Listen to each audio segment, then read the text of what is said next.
You're listening to the 3 Pixels Tech, Gaming and Movie Podcast, brought to you by Alan Taylor, Martin Gregory and me, Ben Ridley.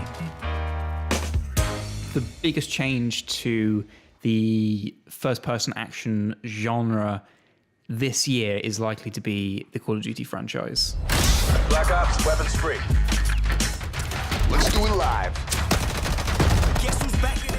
There's not going to be a campaign in the upcoming Black Ops 4 game. Couldn't believe it when I heard it, because Ben, actually, you were the one who told me this. Call of Duty is one of the biggest franchises out there in the world. It has a lot of pressure on it to adapt and change, and it's undeniably under pressure from some of the biggest multiplayer games out there, because the multiplayer is one of the biggest things for Call of Duty. It's something that it definitely tries to make the best part of the game, and it's the bit that it relies on making itself the most money and also keeping players retained in that franchise for the longest period of time. Even Treyarch have gone back into their older games and added stuff because they know their players like to go back and keep going with the multiplayer on that. So the thought is, as our games like our PUBG and Battle Royale are becoming really popular, free-to-play games, obviously, with add-ons and this, that, and the other, and that's how they make the money, that Call of Duty will be better spending their time and resources on a Battle Royale-style mode for multiplayer, as you're aware, and we've discussed, Martin, rather than spending it on a campaign, which you have very strong opinions about. I'll be honest, I feel like Call of Duty has been quite lazy in a lot of their campaigns, especially of late. The one I really I enjoyed up until certain moments was the Call of Duty World War II when that came out recently. I'm actually going to put my computer down here because it's about to get serious. In my opinion, the Call of Duty World War II, so we're going to call it World War II for now, just to save time here, should have been and could have been a good campaign. But the thing is, do you want to offend anyone's feelings, how I saw it? During World War II, racial tension was still high. And I just said before coming on air, there's one character out there, and I felt like his character could have gone somewhere. You know, he had, a bit, I liked the guy whoever voiced him. His character came off quite nice, quite clean. And when they first meet him, they're like, a black guy. But that was it. And then later at the end of the game, the guy just comes in and says, "Oh, I owe you one." He said, "I think you owe me a lot more." Well, I felt nothing for you.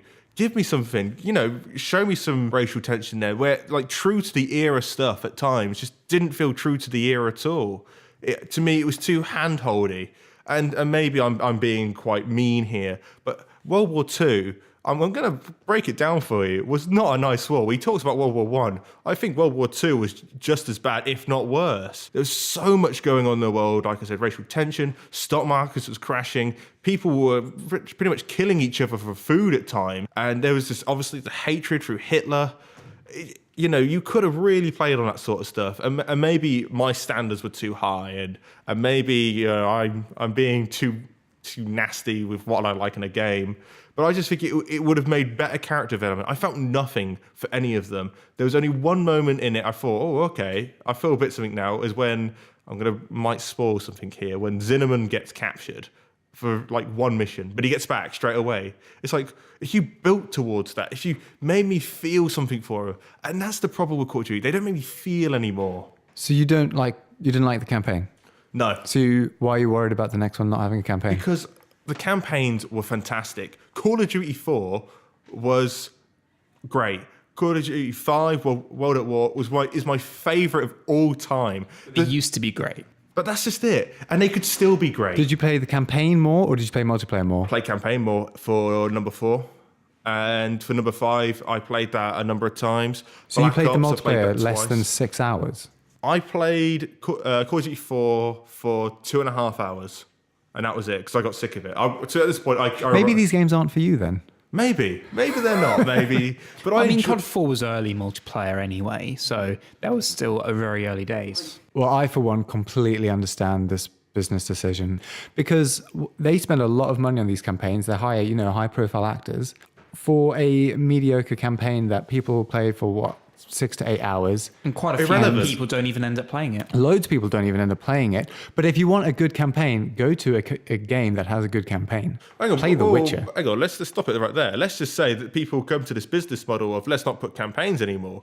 Yeah. Well, how can I go to these campaigns then?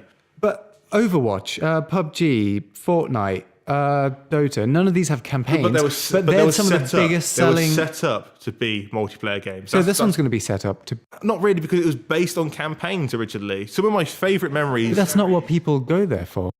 Well, maybe people should. You're old, Martin. If you give them a reason to play these campaigns, then people will play the campaigns. But if it's a pile of dog poo, then people aren't going to play these, and they will lose interest as they have now. The last 3 installments campaigns have been absolutely trash. And also, they can't sell skins for campaigns. Can't argue with that. You can't sell skins on campaign.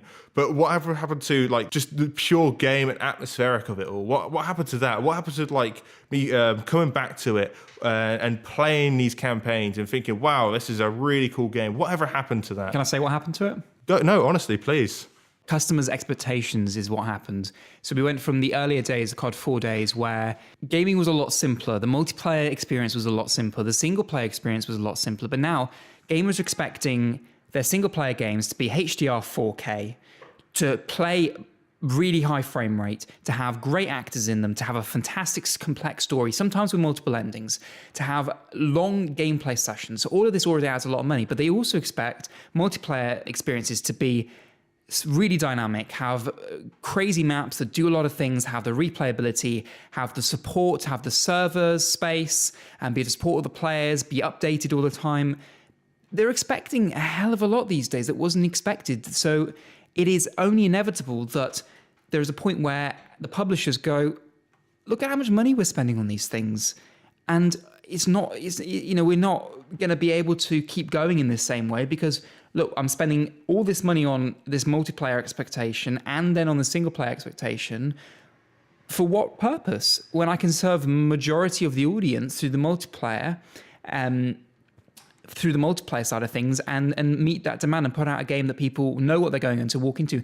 I think as we move forward and as, we were talking about VR in a recent podcast, as people's expectations of the game being better and bigger in other ways becomes more normal, I think that we'll see more games that are focused one way or the other. You'll go to your battle royales, you go to possibly Call of Duty in the future for your multiplayer games, but you may go to other games, franchises for your single player games, which will have their focus core on making good stories, good gameplay, good quality, everything in one package. Maybe Alan is right. Maybe I'm old. Maybe I'm too old-fashioned now. Maybe I expect too much as a gamer. And I'll be the first to admit it. Maybe I do. But I do like a good story, and I don't mind a bit of a campaign. But I've always appreciated a great campaign. But the stories now that are focused on stories are better now than they used to be. Tell me tell me a PS1 game that had a better story than some of the things that are coming out now. I know you're making me trying to think about but PS1 games. The latest thing I can think of is God of War has just come out, and people are heralding this as this amazing it's a masterpiece, people are saying. The Last of Us, Uncharted, a lot of these games didn't have a really great multiplayer, or didn't have one at all. But they focus their efforts on the single player, and I think that's what is the way of the future. Maybe Call of Duty is no longer for me. Maybe I've gone from it. Maybe I'm no longer what they're targeting. And in a business sense, it does make sense. If they want to make this campaign where they sell loot boxes, skins, or whatever it is these days, carry on. Let us know. Are you on Team Martin, or are you on Team Alan and Ben? Are you for or against this? We want to know. Start a discussion. I think this could be an interesting one. You've been listening to the 3 Pixels podcast, a production by Alan Taylor, Martin Gregory, and me, Ben Ridley. Music provided by Epidemic Sound. With that, thank you for listening. We'll see you next time. Good night.